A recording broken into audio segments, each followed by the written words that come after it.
So like that, got the back. Good piece of paper. Good. Good evening, everybody. This is Fabian Nelson with Reliable Representation Talk Show. And look who I have over here with me on the side of me. None other than the Mrs. Brittany Bowman, who has been doing an excellent job holding it down while I've been away. I know, whatever. You have been holding it down. She's been doing a great job, y'all. When everybody get here, we're going to make sure I say it again. We ain't got nobody in here now, but they'll be here in a minute. But y'all, we just getting ready to get started soon. Let me get this phone put on, turn off so it won't be beeping. But it feels good to be back in the studio again. I miss being here in the studio. It's just not the same when you far away. And I don't know what happened because Handyman got the blues because he been playing Dr. Feelgood, Aretha Franklin, and I don't know what they did to Handy. What y'all did to Handy while I was gone? I came back. Handy got all the sad stuff on. Yeah, y'all been I don't know what y'all did to Handy. Yeah, y'all, we're gonna be launching real soon, so y'all just get on in here. I see somebody in. Hey, hope you're doing well.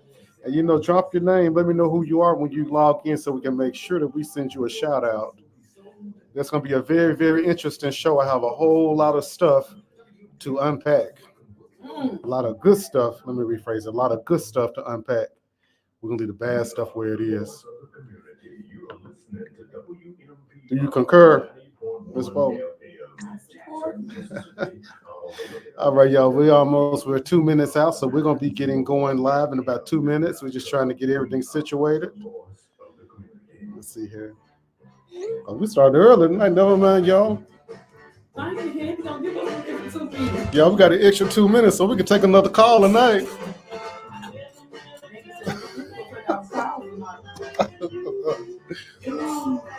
And look, that's the theme music right there. Outside.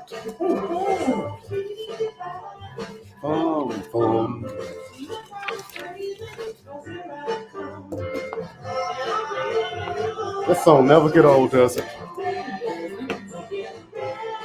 All right, y'all, 1 more minute. He had to go play the intro for 2 minutes. And see, taking up 2 minutes back.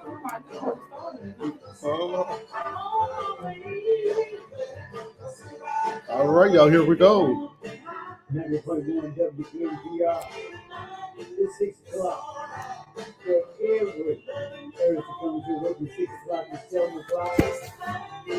It's a live representation. It's your host, represent the favorite Nelson. And also, you already know the co-host. Gilda. Time to go to Studio B.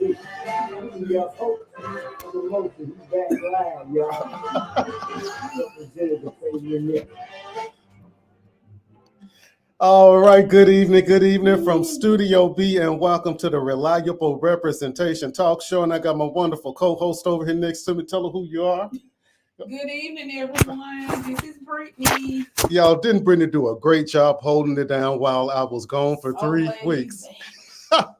And it feels good to be back. It's nothing like actually being in the studio.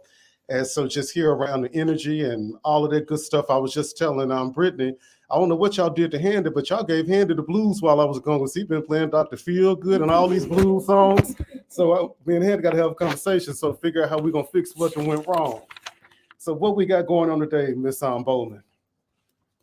I don't know. You tell us. You are back in the big city of Jackson, so share with us. I have a lot. I just don't know where to start. So you got to tell me where to start from. You can start with your announcements first. So let's handle announcements first. Announcements and bereavements. We're on the checkoff list. All right, here we go. So the first thing that I do want to talk about is this is something that I just got from Congressman Benny Thompson.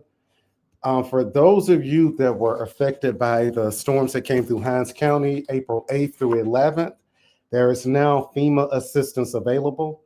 You can go out to the Hinds County Public Works Building in Bolton to request some assistance. Now, when you go out, you need your Social Security number, damage information, insurance information, things that are in your property, financial information. So like you have your income tax return, but you can go out there and tell them, pretty much what's going on. They are open from 8 o'clock until 6 o'clock p.m. Monday through Friday, and from 8 o'clock a.m. until 2 o'clock on Saturday. Once again, this is at the Hinds County Public Works Building out in Bolton. The address is 10,000 I-20 Frontage Road, Bolton, Mississippi. So definitely go out there if you need some assistance. Assistance is available. And there was a little bit of damage out there in that area. So let me ask this question. Is this for anyone that resides in Hinds County, or is this only to his specific district? How does that work? This is for anyone in Hinds County that was affected.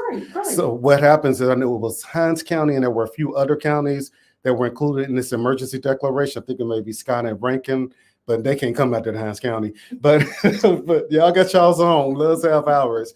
But if you're in Hinds County and you were affected, you can definitely go out there. Now, if you need to call in because you can't go out there, I'm going to give you a phone number. It's 1-800-621-FEMA. That's 3362. And you can give them a call. And now anybody from Hancock, Hinds, Humphreys, Madison, Neshoba, and Scott County can call that number, but only Hinds County residents can come out to Bolton for assistance at that center. And so you got a little bit of damage. Y'all, there's federal money out there, so please don't be afraid. Go out there and take advantage of it because we want to help you get back up on your feet. All right, are you ready for the next announcement? Okay, well, do you have any more announcements or bereavements? Got another big announcement. I mean to say this one for later on. What you think? Announcements are first, so let's make all the announcements. Well, this one is about I love Jackson State University. Woo! And this is hot off of the press. I don't have much information about it, but it was just announced today. We had Chancellor Glenn Boyce from the University of Mississippi on campus today, and he and our president made a big announcement today. Okay, let's share it. And what the announcement is that there is now a joint partnership between Jackson State University and Ole Miss for students that want to go to law school. You can get your law degree in 6 years through this program going to Jackson State. It's the first in the state to offer this. Jackson State is doing big things. I am just peacock proud. You know, I'm always proud to be a Tiger, but today I'm just overglowing with pride. I don't know much about it because it was just announced. And I want to send a very special thank you to First Lady Latoya Reed Thompson, Esquire, which is an alumni of Jackson State, our First Lady, but she spearheaded this program. This was one of her initiatives. And so this goes to show you how, you know, when you're in a marriage, you're in a partnership. You know, it's good that you have someone that's on the same page as you and want to do the same things that you want to do, because not only did we get a great president, we also got a great first lady to spearhead this initiative that's actively involved, you know, in our university. And so I'm proud of this program. I'm happy to see it. And actually, this program is going to start in 2024. So fall of 2024, students can enroll in this program. Oh, I need to do my research. I might change my profession and want to be a lawyer. And so, you know, that is really great. And I want y'all to really pay attention as to what's going on around us. This year, the state appropriated historical funding to Jackson State University. Now, here we are getting a partnership. We've had a bridge program in the past with Ole Miss, but here we are getting a partnership with Ole Miss for a law school. That shows that the momentum is definitely growing around the capital city. There's interest coming back to the capital city. You know, we've been wanting a stadium for the longest. We're going to get our stadium, but I'm proud of having this new academic program, being able to now we can produce attorneys. Of course, they'll still have a University of Mississippi, you know, law degree, but it doesn't matter because this is opening up the door for so many more African-American students that would not, you know, probably would have to, you know, have a chance. So how do you feel about that, Brittany? I think that's remarkable. Like I say, it makes me want to change my profession. I may start pursuing this law area. That's great, though. Seriously, that is really great. Yeah, it is. We're going to unpack this at a later date. Like I said, this news just broke this evening. I don't have much information about it, but I wanted to throw it out there. But we're going to research it, and we're going to be talking more about it. We may even be able to get First Lady and President Thompson to the show to come and give us a few remarks. But we definitely want to get this information out. Jackson State is a great school. I went to, you know, alumni. Brittany, you're alumni there. And so excited about that. All right, we're going to move on. I want to send a shout out to Mr. Noah Thompson down in Hazelhurst, Mississippi. He's down there working very hard on the rehab. I want to say hello to his mother, Miss Mary Thompson, as well. Y'all don't work too hard. And it looks like we have a caller on the line. Let's see here. Oh, it's been so long. We got to answer the phone. All right, caller, you're on the air. Hey, big guy, I was kind of thrown off a little bit. Can you repeat, if you don't know about that law school situation? Because my daughter graduated from Ole Miss, dealing with law and political science and all that. And she moved to Houston trying to get into law school and all that. And I'd like for her to come back home. I'm gonna hang up and let you repeat that if you don't mind, please. Yes, sir, I will. And if you have any more questions, you can call back. I will. All right, so we just had a caller that was There inquiring. is no call in the queue. Uh-oh. Thank you. Y'all, I've been going so long, I forgot how to use the phone. But we just had a caller, and he said that his daughter just completed college here, and she's moving to Texas to pursue law school. And so his question was, he wants more information about the program. And so ultimately, caller, I'm not exactly sure, but since there is a partnership with Jackson State University now, I'm thinking that she should be eligible to apply through this program through Jackson State. And so what we're going to do is, can you look up the number? You already know the number to Jackson State where she can maybe call for more information. Yes, if he doesn't mind, if he calls back, we'll take down his contact information and then I'll share that with the correct department, the political science department. Okay, I can, you know what, we got it right here. So caller, what we're going to do is we're going to get your phone number and pass it over to the political science department and have them give you a call back.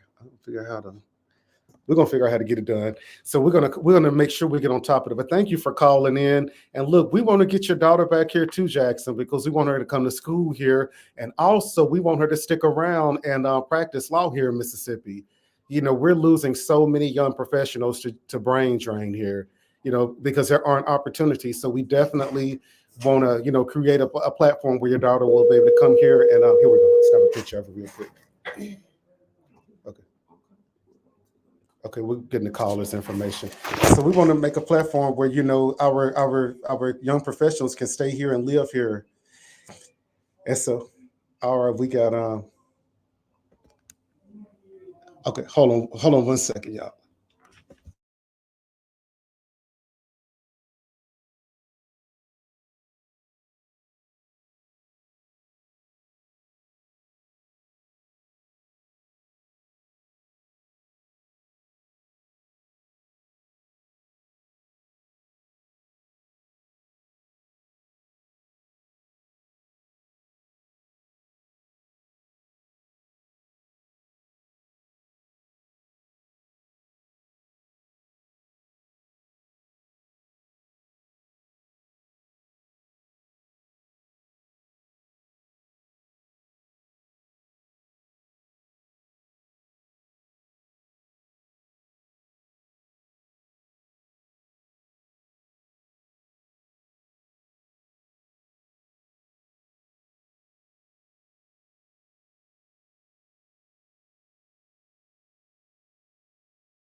I definitely applaud the work that is going to be taking place. Anytime we have things that are going to be for the better of our institution, it definitely is supreme for us. You know, it's been a long time coming. And you and I were just talking recently about you know, the changes in leadership that our university has experienced over the past, I say 5 to 6 years. And so it's been a long time coming. And you know, I'm very excited and I'm very impressed with this administration currently. And I'm excited about the things to come. And I'm going to do every single thing I can from the state level to make sure that we have all of the resources that we need at Jackson State University. because it shows when we're giving our schools the resources that they need, they're going to thrive. Jackson State has so many amazing programs. I'm sorry, I pronounced his name wrong. It's Oh. Kylan Alfred. I apologize. Winfield. Let me make sure. I like to correct people's names, so I want to make sure I give him the credit that is due to him. So it's Mr. Kylan Alfred Winfield. I done just combined Mr. Alfred and Winfield together, but he is the vice president of enrollment management. So definitely we want to salute him for that initiative. That's it. And so now let me get this right. So once you graduate from Jackson State University, Mhm. if you can't secure a job making at least $45,000 a year, there's like a loan repayment program. It's the loan repayment assistance program. Even if you have a job and it's paying $45,000 or less, and you are a Jackson State graduate with a bachelor's degree, then they will pay that debt back for you.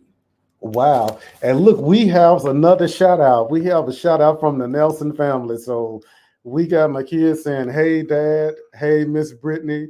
We Hey, y'all. we want a shout out." Hey, y'all.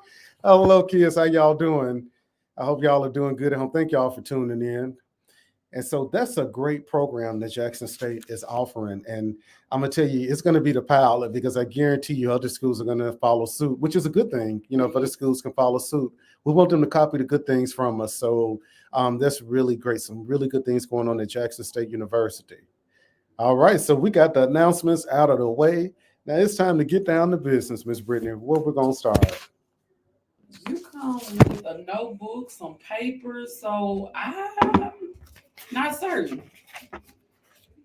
Would you like to go over the summary report, or where would you like to start first? All right, we can start with the summary report.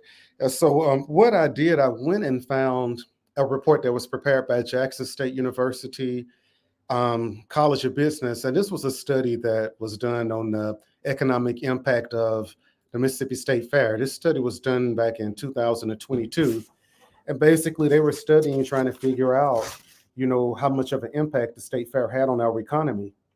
And looking at the numbers, and I'll just give a summary. If anybody wants to copy this report, I'd be more than happy to provide it to you.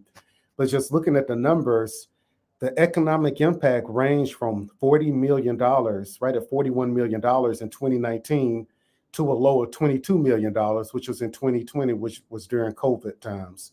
So we're looking at about a median gain of about $35 million worth of economic impact that we're putting into Jackson, Mississippi in how many days is the State Fair? Like a week and a half? Mm-hmm. In like a week and a half. And so I thought that this was important, that we look at this. We had a caller, I think, that was asking about the tax revenue and money that was generated. It was, and I'm going to go back to, because this report has 2021, that was pandemic time. So in 2021, it generated a total of $642,000 in tax revenue. Now, pre-pandemic, back in 2019, it generated $1 million in tax revenue. And we want to talk about jobs that were supported. The jobs that were supported, now these are not jobs that were from being people at the fair. These are jobs like from the local community. 2018, was 6,227 jobs. And during COVID times, it ranged about 2,000 jobs. So we'll come on over a little bit to the last page, and this is the most important one that I wanted to talk about. This is the actual taxes that were generated. No, the breakdown of it. And so just to break it down a little bit further, in 2021, when we talk about lodging, we're talking about $6.7 million. Wow. So that's almost $6.8 million in lodging that people paid. Transportation is $1 million. Food and beverages, $4 million. Retail is $1.5 million. Recreation is $1.1 million.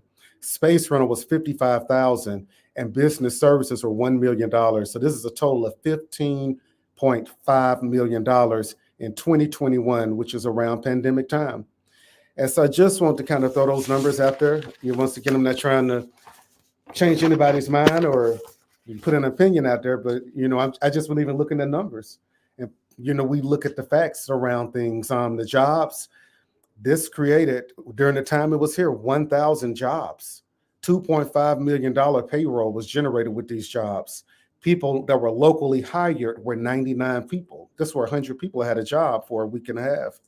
So total taxes paid was $231,000 from local people. And so that's just a little summary about that. Just want to throw that out there. Okay.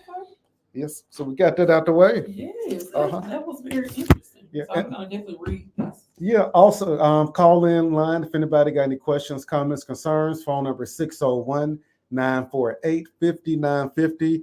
As always, we love to hear from all of our callers. We take the good, the bad, and the ugly. Just be respectful when you call in, please. All right, so we got that out the way. What's got next? All right, so you want to talk about some of these new laws that we have going into effect. Well, first, let's talk about the CCID expansion. Okay. So I was observing the meeting that was taking place. However, I missed it. I don't know if it was open to the public. However, I did see them discussing the CCID expansion. So where would it be expanding to July 1? So the CCID is going to be expanding further north. Do you know where Westbrook Road is in Northeast Jackson? Mm-hmm. So it's going to go all the way to Westbrook Road in Northeast Jackson. Okay. What about South Jackson? It's not going to be coming this way. What about West Jackson? It's not going to be coming that way either. So as far as Jackson State, that's the cutoff. That's going to be the cutoff. It is, and I can get an actual map. I don't have it with me now, but we have a map. And when this came up on the floor, we talked about it and we asked for expansion to cover encompass other areas. And ultimately they said, no, we'll think about it. We'll look into it. And so this is just so I'm giving accurate information. We actually have two expansions happening.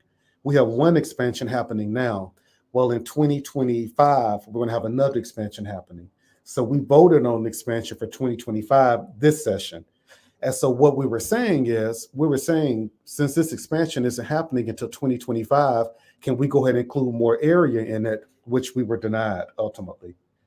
And so we're still working on it, still trying to figure out what it is that needs to be done, because, you know, what I'm hearing from my constituents is that they want police protection and want safer neighborhoods. And hey, that's what I want as well. And I know that one thing that I have been seeing is that Jackson Police Department has been working very well with Capitol Police. And, you know, and I think that is the way that, you know, that it should happen. You know, ultimately in a perfect world, and I'll say this to anybody, in a perfect world, I would rather for us not to even have Capitol Police. I would rather for Jackson Police Department to have the proper resources so that it didn't come to that. But what we have to realize is people that, hey, we don't have the proper resources within the city. So we got to do whatever we can to keep our people safe. And since we have an additional resource, I'm happy that they're going to be able to work together. Now, what I really want to see happen is, since these boundaries are not expanding to South Jackson and West Jackson area as much, since they're going to be policing the Northeast and North Jackson and Thundering area pretty heavy, Capitol Police, I think it would make sense for Jackson Police to reallocate resources to the South Jackson precinct, because they wouldn't really have as much needed for as many officers. And so since we're going to have, you know, because we're very short staffed here over in our precinct. Sometimes overnight shift, we only have 2 or 3 people in our precinct patrolling the whole area. And I think their precinct encompasses about 40 to 50,000 people. Yeah, that would be great. And so I think that we need to, and you know, our chief of JPD, he is doing a great job, great thing. So, you know, we're happy with our chief, and we want them to be able to work together and do whatever we can to, you know, protect our communities. And y'all think we have a caller coming in? All right. Good evening, caller. You on the air? Representative, I'd like to thank you for all the work that you're doing. This is Addie Green. Hi, Granddaddy. How you doing, Miss Green? Hi. Fine. Good to hear from you all this evening. I'd like to just ask everyone, if I may, if they would support that library. I have been appointed by the Board of Supervisors, and particularly in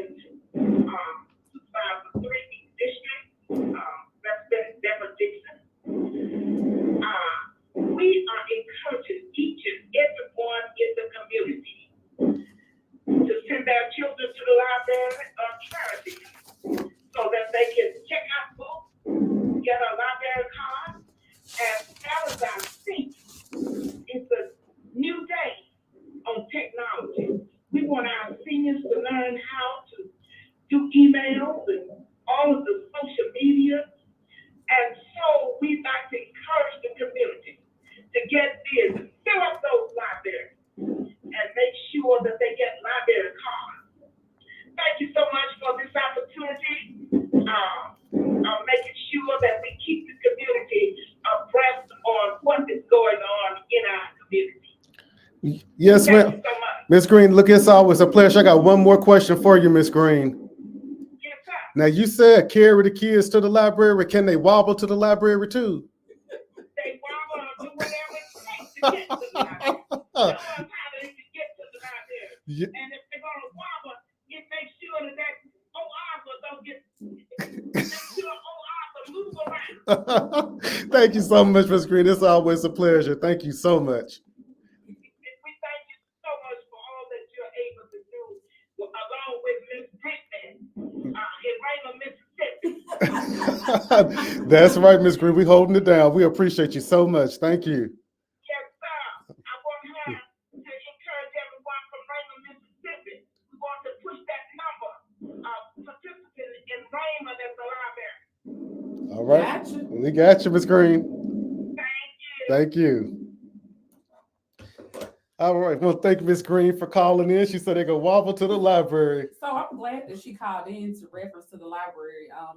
Me and her have been in great bit of dialogue about the library that's affecting our mentorship program, right next to Key Elementary. And so she's brought out some pivotal points. And I do want to state this just for the record.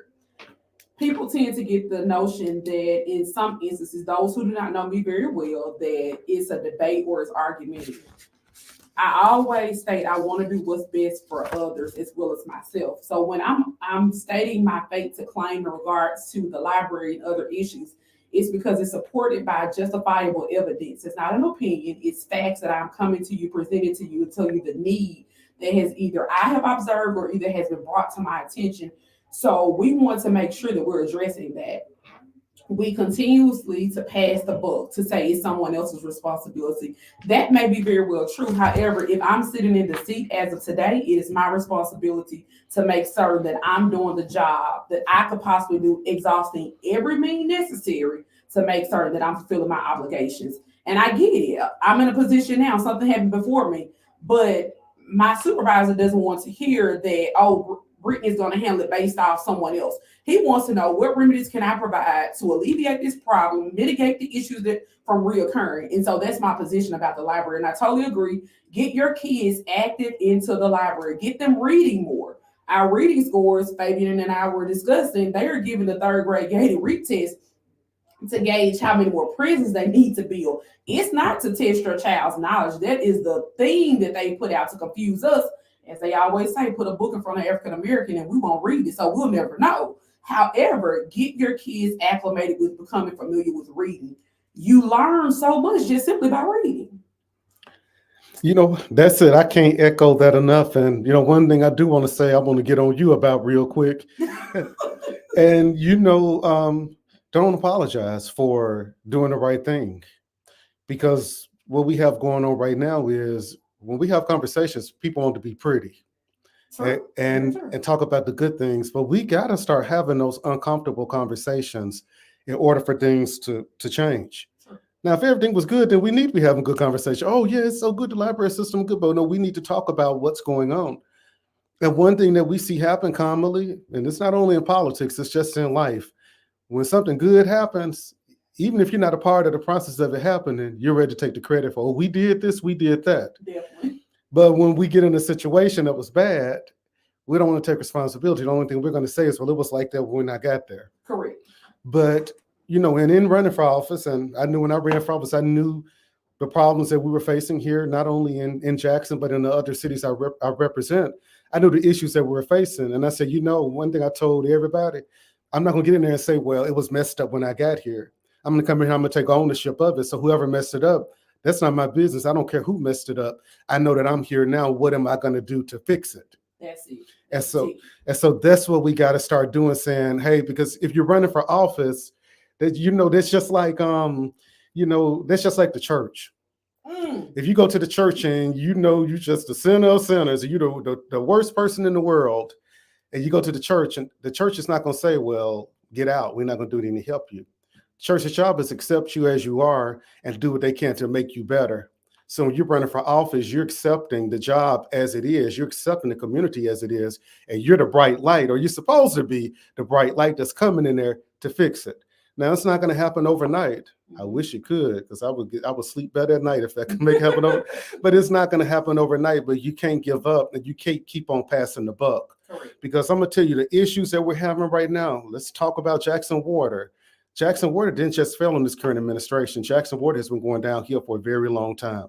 The pipes running under the city of Jackson right now are over 100 years old. The city of Jackson has pipes that are made out of wood under the city right now. So this didn't just happen overnight, but what's happening, this problem has been inherited by administration after administration. And now it's all, the thing is, when you're running for office, do your research. You need to understand what you're getting into. It's not always peaches and cream. And I applaud you for that, because when I come to you with tough issues, questions that I may not understand, and I'm 100% transparent. If I don't know, I'm not going to make it up. If I'm wrong, I will say, yeah, I apologize. I pronounced this word wrong. As earlier, I said, oh, I combined Mr. God. I gave him Al Wynn, because his name is Al for hyphenated Whitfield. However, I'm human. I make mistakes. So let's address the issues. As I come to you, say, Brittany, I don't know, but let me work on it. I'll get that information back to you. And that's all it is accountability. Yeah, that's it.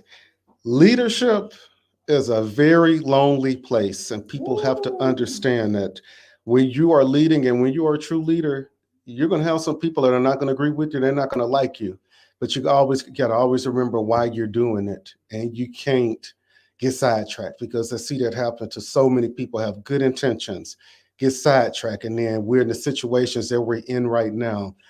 I mean, things are going to have to get better around here. It's just when we look at things all around us, they're not getting, they're not improving. And we're at a pivotal point right now. We have new leadership across so many, new leadership in the legislature. We have new leadership on the board of supervisors. We have municipal elections coming up next year. We have the possibility to have new leadership there. We need to make sure that we start getting the proper leaders in place. And another thing is, we have to start knowing where we need to put the blame, meaning we need to understand whose job is what. We need to understand what the mayor's job is. We need to understand what the city council's job is. Because most people think, oh, the mayor run the city, he control everything. Honestly, the mayor doesn't have any power. The power lies in the hands of the city council, the board of aldermen. They're the ones that vote. The mayor is pretty much like the CEO of a city. He's the administrator. He brings things to the city, to the board, and the board has to vote and approve. The mayor does not vote in any city. The mayor never votes. Now, can the mayor have influence? Most definitely. He can have influence on not how people vote, but he can go and talk to the councilman and alderman and say, hey, I like this measure. Can you please support it? But we have to start understanding where the job roles, lie and things happen. Because I get I'm gonna say 75% of issues that I have to deal with are issues that go through another elected official, because we're not teaching people what the proper role is in some cases, and in some cases they're not getting the services that they need from their elected officials. And so we need to start making sure that we hold everybody accountable. And first, to add on to that, it definitely comes through community involvement. Get involved in your communities. If you do not get involved, it's just like voting. You don't have a voice. You can't complain about issues when you're not attending homeowner association meetings or neighborhood meetings or community meetings, or frequenting your schools, or having a conversation with your, as you alluded to, your mayor or your city council, your board of aldermen. Hey, I have this going on. How are we going to fix it? Nothing can be done overnight, but nothing can also be done if you do not participate. You got to participate. Everybody plays a part. That's it. And another thing, do not be afraid to approach your elected officials. You've gone in here, you voted for your city councilman, you voted for your state senator, you voted for your representative. Do not be afraid to go and approach them. And if they're unapproachable and if they won't talk to you and they won't meet with you, you need to vote for somebody else. That's it. Because I'm gonna tell you, I've gone all the way to the top, and anybody that knows him can attest to this. And that's Congressman Benny Thompson. If you reach out to him, he's gonna call you back. If he's out somewhere, he's in the community, he's gonna come up and have a conversation with you. He is approachable. That's why he can get things done. You need to make sure that you're voting for people that want to have a relationship with you. That's one thing I pride myself in. I always invite people, hey, you want to meet when we come up to the Capitol? I try to stay involved in the community because that's how I know what's going on. In session, I wasn't able to be in the community as much as I needed to be.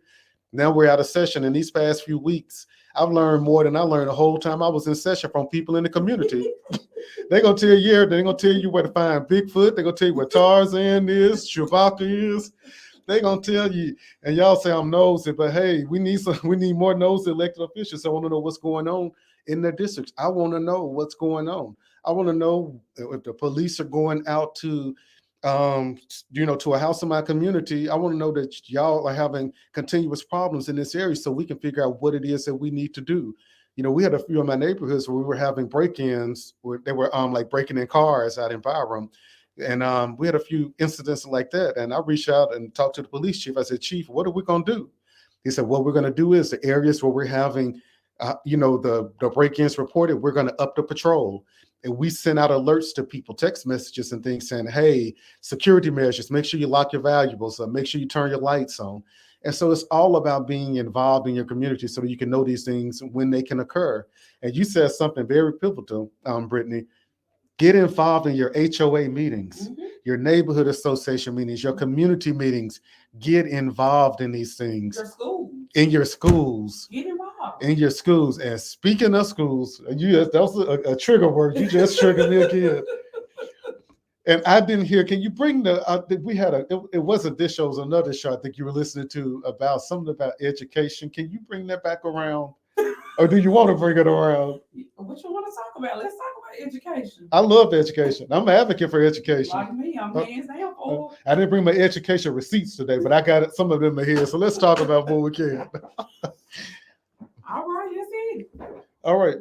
So the conversation that we were previously having. Uh,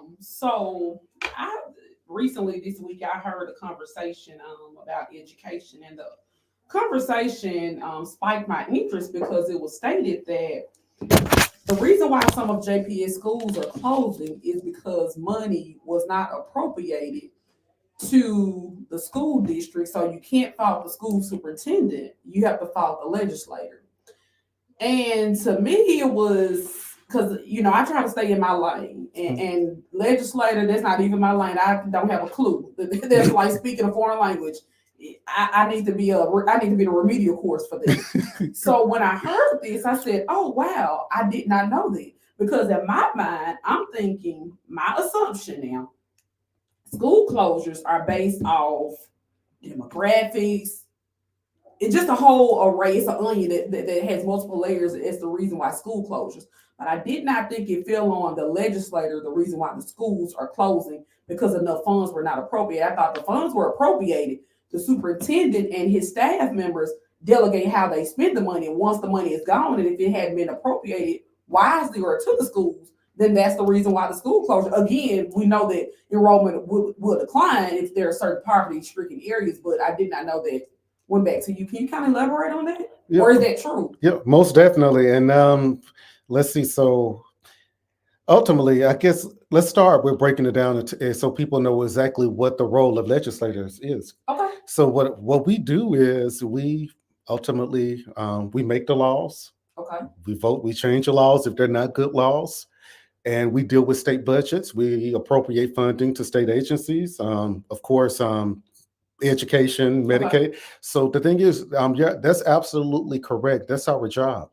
Now, once we appropriate the funding, that's when it goes in the hands of others. And as you said, school board.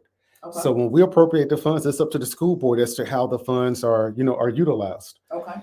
And so the way this works is in Mississippi, and it's tricky because in some states like New Mexico, with education, they fund based upon enrollment. And so they'll say, okay, you have 100 kids in this school, we're gonna give you $3 million. I'm just throwing that out there. Okay. Well, the way Mississippi does is we appropriate funding based upon pupil or student in the school, So you get paid per body that's there. per body that's they're actually attending. Okay. And One so whatever the school is, so if you have 10 students, you're gonna get Payment for only 10. only 10. Gotcha. And so, and it's a universal, you know, so let's go back in the past, it was a universal payment as to what was going to each school. So what we recently did is, like I said, we fund the schools. So this year we have historical funding. We funded the schools, we gave $558 million more this year to public education in Mississippi. That's the highest number ever. Wow. What we also did is we have another formula. And so for students that are for low income students, special needs students, English language learners, gifted students, they actually receive more money for each one of those students than they traditionally would. So in this new formula, it's actually going to be more money going to the schools.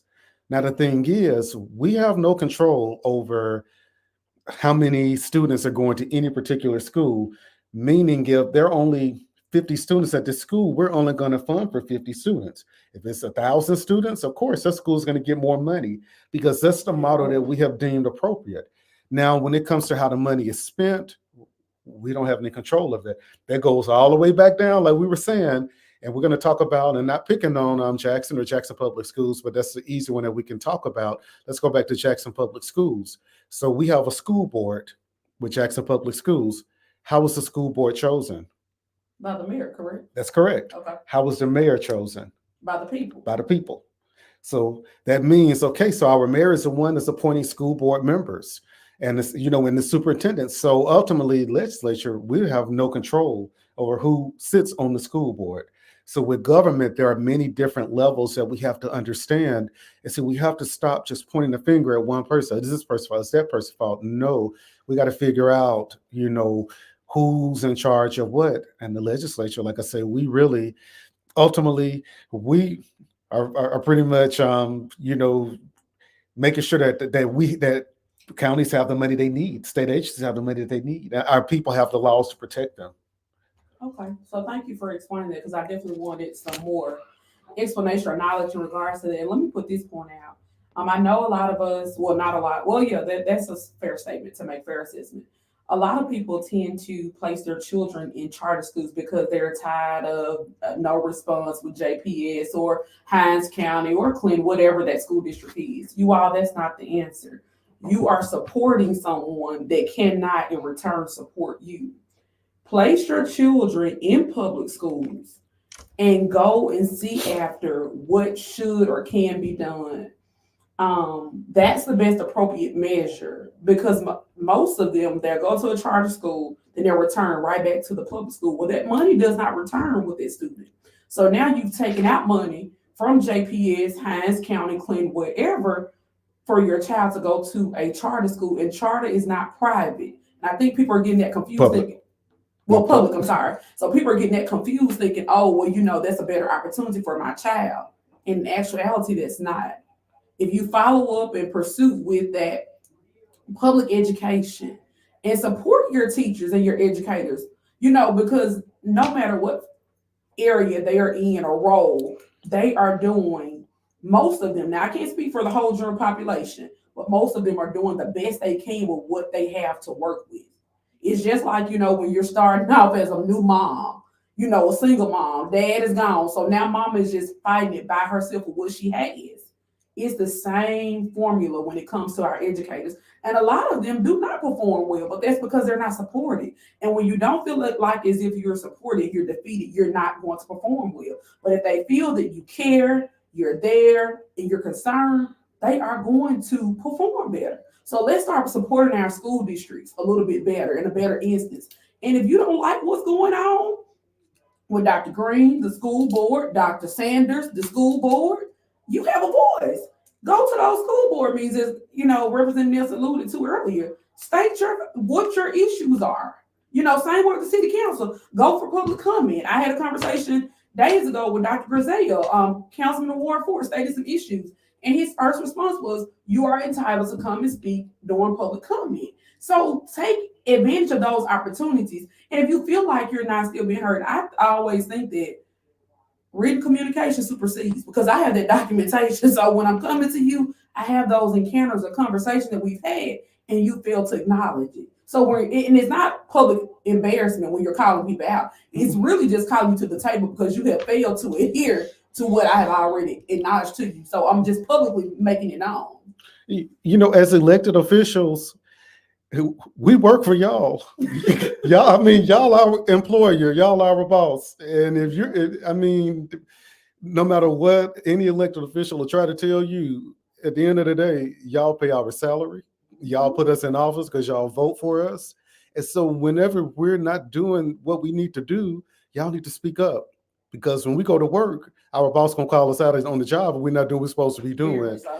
And so, like, you know, and you may feel that I'm down here wasting my time because I'm speaking up and nothing is happening.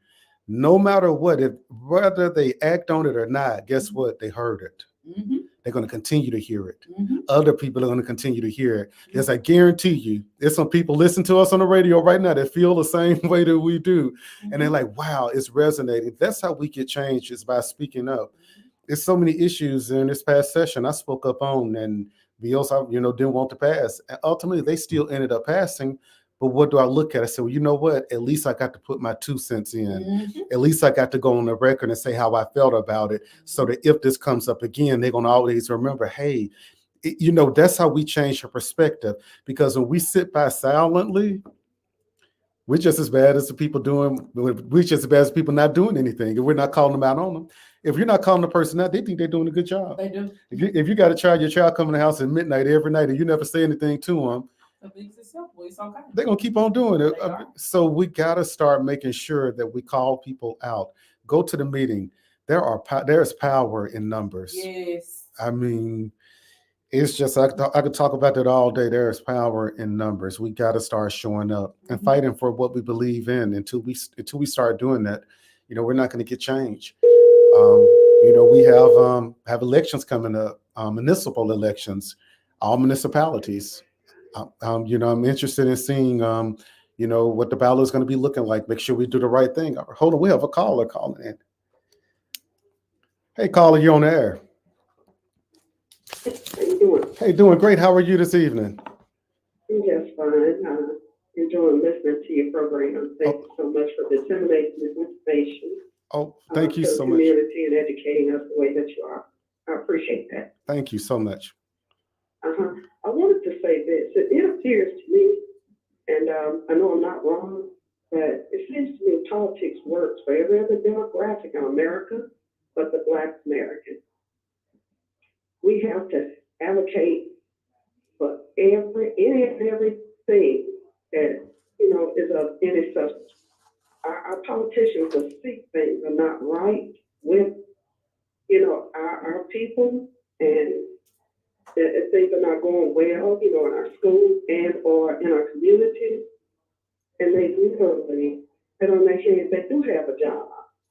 You understand? They do have a job, but the person that works at McDonald's, they are trained to do what they do. Politicians either go to school or they work in the business sector, and they're supposed to know, when things are out of place. It's their job to figure that stuff out. Yes, ma'am. If we're not supposed to sit on our hands as citizens. I do respect that, but no other demographic has to go to the mat to have basic needs met, like the Black American. It seems to have been, the chain of command all along.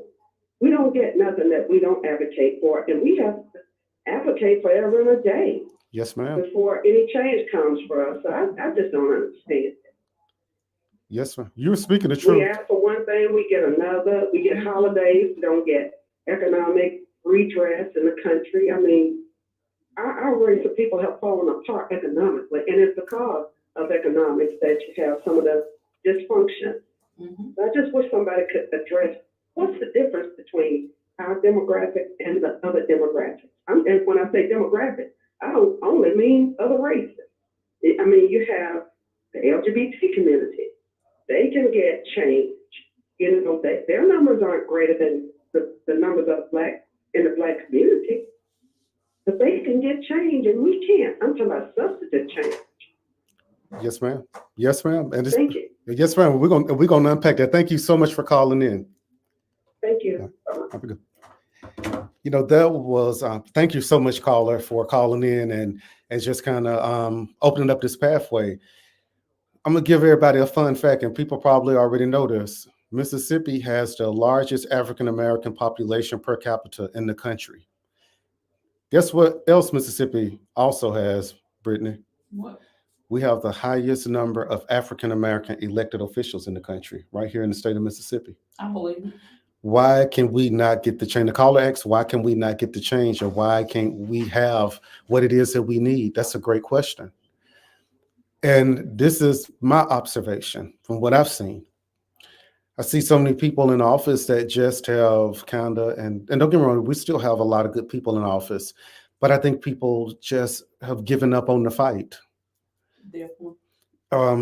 We have to realize, like we were talking about, when you go in office, we have to realize all the problems and all the issues that we have. You got to be very strong when you get there. And I think that so many people have just lost motivation and they've lost that fight. And so what I want to say is, the people have lost that fight, it's time to go home. You know, I told people, I said, if it ever comes to the point where I feel I don't care anymore and I just can't go on and I can't continue that fight, if it's in the middle of a session, I'm going to go home because I'm not doing the people justice. We have to fight and we have to work on rebuilding confidence within our electorate. When we go to the Mississippi Delta, for instance, and I'm not even going to call it Delta, I'm just going to say the state as a whole, we have very low voter turnout because people have lost their faith and confidence in the electorate. In my district, we have, each representative district has about 26,000 people. In the final election, we had about 6,000 people that came out and voted in the general election. And so people have lost confidence in their, elected officials, and they say, well, I'm just not going to go vote because, things are not going to change. And it's not up to the people to change. It's up to our elected officials to give the people a reason to want to change. If elected officials start getting out there, making a change in their community, start being a voice for their people, because I'm gonna tell you, when you start fighting for people, people will fight with you. Mm-hmm. When I have something going on, at the Capitol, and I need support, I call my people, and they come, and they're gonna go, and they're going to say, we need this and we need that. When people see that there's somebody out there that's passionate and cares and that's going to fight for them, that's the way we rebuild. But we got to start rebuilding on the local level first. And another thing, she mentioned about, across demographics as well. And that's something in itself. That's a whole conversation we could talk about on another episode or another show. But what I want to say is this, and again, I'm not trying to push religion off on anyone, but in the Bible, for me, that I read, it says in Habakkuk 2 to write the vision. Habakkuk chapter 2, verse 2, it starts, write the vision, make it plain. Where there is no vision, people perish. You have to have a leader that's a visionary that can see beyond day one.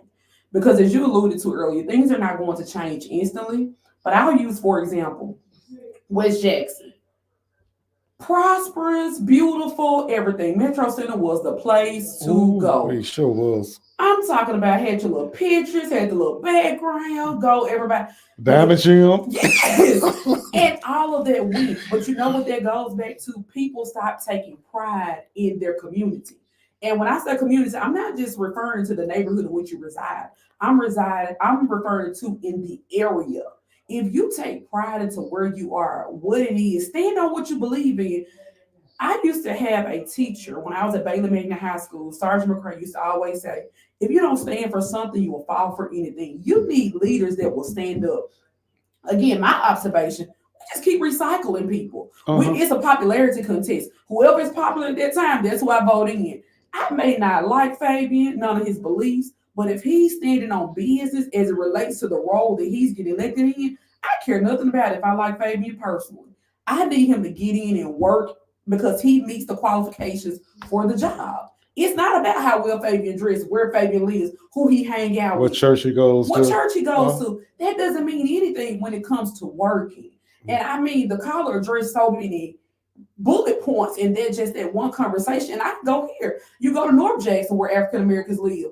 It looks better in North Jackson compared to where African Americans live in South Jackson. But you, in most cases, again, my just assumption and opinion is because they tend to take care of their properties better out there. They are standing on business. They're not going to allow you to come in there and bombard their neighborhood with parked cars on the grass, children having a swimming pool in the front yard, you barbecuing in the front yard. They just won't tolerate it there because they have covenants and standards. And we tend to get lax and say, oh, well, I'm going to let that, slide because that's my friend's daughter. No, she got to abide by the rules like everyone else. That's it. That's it. And like you said, friendship doesn't make you the right person for the job. I have a lot of friends right now. I wouldn't dare vote for them for dog catcher, but they're my friend. But I just tell them, friend, no, let's consider something else. That's not not meant for you. Right. And so I agree with every single thing. We have to start voting for people that are going to do the job. It's not going to be about I don't like this person. Correct. Or I feel like with this person about that. Can they do the job? Okay, if they can do the job, that's fine. Now, another thing that goes a step further. We have a lot of politicians right now that don't even talk to each other. Because they're mad about, they mad. Well, he or she did this and did that. I'm not going to fool with them. It's okay for you not to vote the same way or agree, but you got to come together and say, look, we're here to serve the people. You were wrong for your vote, but guess what? Just another one coming. Let's see what we're going to do on this one. That's it. That's the way politics and life works. So we got another caller. Hey, caller, you're on the air. Hey, Representative Nelson, how y'all doing, man? Enjoying your show? Doing great. Thank you so much. We're doing great. How are you? I'm well. Listen, man, I just want to take this opportunity, and thank you for taking the call, but I just want to take this opportunity to thank you we came to you with a problem that we have been dealing with for about 2 years down here in Byron. That's trying to get the lights on the interstate. We had a number of lights out. It was just like coming down the Interstate 55 there was like a, ghost town at night. And so we had tried to get those lights back on for 2 years, talking to the Department of Transportation. We came to you, I came to you along with some other people down here, and I think those lights was on in about 6 weeks to about, let's say, 6 to 8 weeks. And so, man, I just want to give a shout out to you now when we drive down at Interstate 55, all the lights are on. With the exception of those big lights that I told you about. But that's a testament to the work that you hit the ground running. And when y'all talk about getting the right representation in, that reliable representation, that's a good mantra for you, bro. Look, I appreciate it. It looks like you're going to the fair when you come down 55 South now. I love it. Yeah, have you seen them at night? Have you seen those lights? I have. I come that way home every night. Yeah, man. So kudos to you and thank you so much for that. And I'm going to hang up with it. Okay. You're very welcome. Thank you so much for calling in. All right. And once again, we got another call. We'll get you in just a minute, caller. But that goes back to, like we said, relationships. That goes back to relationships. And I had to send a shout out to Commissioner Simmons. The residents came and I reached out to Commissioner Simmons. I said, hey, can you come down to our chamber meeting? He came to our chamber meeting. We started talking about the lights, and Commissioner Simmons got right on it and got it done. That's why you have to have, you have to be a relationship. So we got another caller. Hey, caller, you're on the air. Hello, yes, I would like to comment on, I'm calling to comment on that remark that your counterpart had made pertaining to the difference between North and South Jackson. I wholeheartedly disagree with what you had to say about North and South. It's not that we don't take pride in having the covenant over here. We do. It's our deal that for a long time, strategically, people have been purposely diverting businesses and money out of our area and putting it in North Jackson as if the South and West is not does not matter anymore. And then you got people like you facing down at the state council when people believe you could bring all these changes and help. Where you trying to help it at? What, in environment where you live at, and not in the whole area that's in part of the district that you live in. If you really want to help people in our community, help everybody, and not just a particular one, and make. Let me hang up. All right, so we actually lost a caller. I can't really understand the last part that she was saying, but I think she was alluding to the fact that, you know, we need to make sure that we're helping all of our Well, I district. wanna, So let address something. I'm gonna let you in a second, but I do want to address something to her. I think she said you have to, you know, represent your whole area. So I want to talk about appropriations. And so the city of Byram got a $500,000 appropriation for an intersection.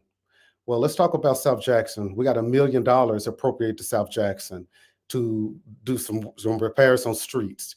We have another $250,000 appropriated to South Jackson to go in and start cleaning up abandoned properties. And so, caller, I just want to say, you know, I would really like it. You know, you would, you know, kind of check your facts a little bit before, you know, you call in, because I work hard for my entire district.